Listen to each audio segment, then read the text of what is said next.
ہند کی وسیع تاریخ ہماری فتوحات سے بھری پڑی ہیں، لیکن چند ایسے واقعات بھی ہیں جن کے اندر ہمیں شکست ہوئی ہے۔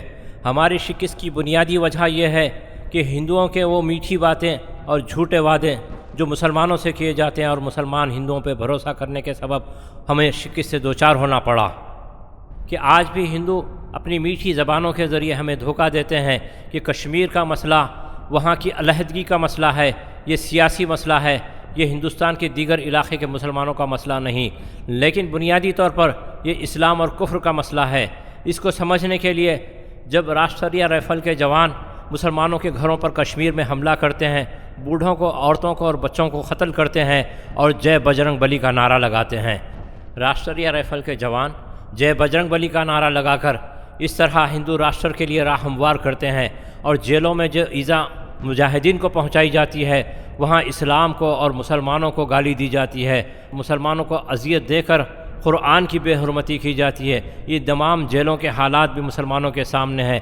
اب یہ وقت گزر چکا کہ کشمیر کے معاملے پر ہندوستان کے مسلمانوں کو دھوکہ دیا جا سکے۔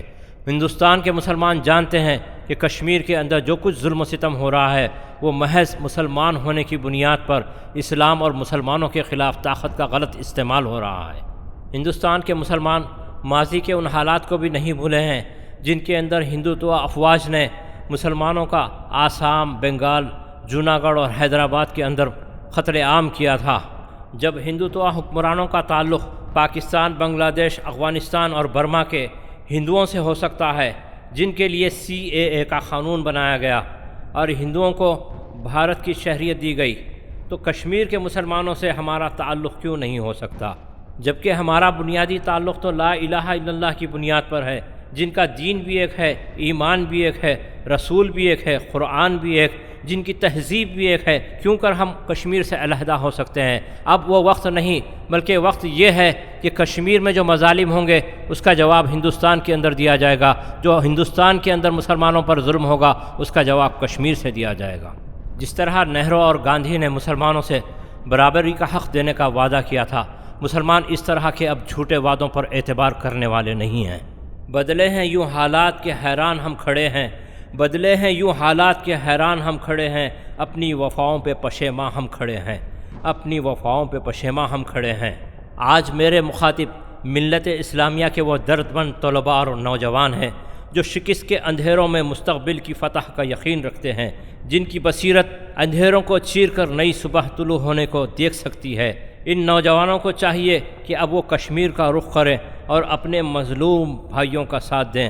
یاد رہے، آج جو قتل عام کشمیر کی طرف جاری ہے وہی قتل عام ہندوستان کے ہر اس مقام پر کھڑا ہوگا جہاں مسلمانوں کی آبادی اور اکثریت ہے۔ اس قتل عام کا اعلان ہندو بھگوائیوں نے ہریدوار کے اندر کیا۔ جب ان منصوبوں پر عمل ہوگا تو بھارت کی پولیس افواج غیر جانبدار نہیں رہے گی، بلکہ وہ ہندو بلوائیوں کے ساتھ ہوگی، ہندو فسادیوں کے ساتھ ہوگی۔ قبل اس کے کہ یہ قتل عام ہندوستان بھر میں پھیل جائے، ہمیں ضروری ہے کہ اسے وادی کشمیر میں روکیں۔ نہ اپنی آن کی خاطر، نہ اپنی شان کی خاطر وہ میدان میں نکلے ہیں، فقط ایمان کی خاطر وہ میدان میں نکلے ہیں، فقط ایمان کی خاطر۔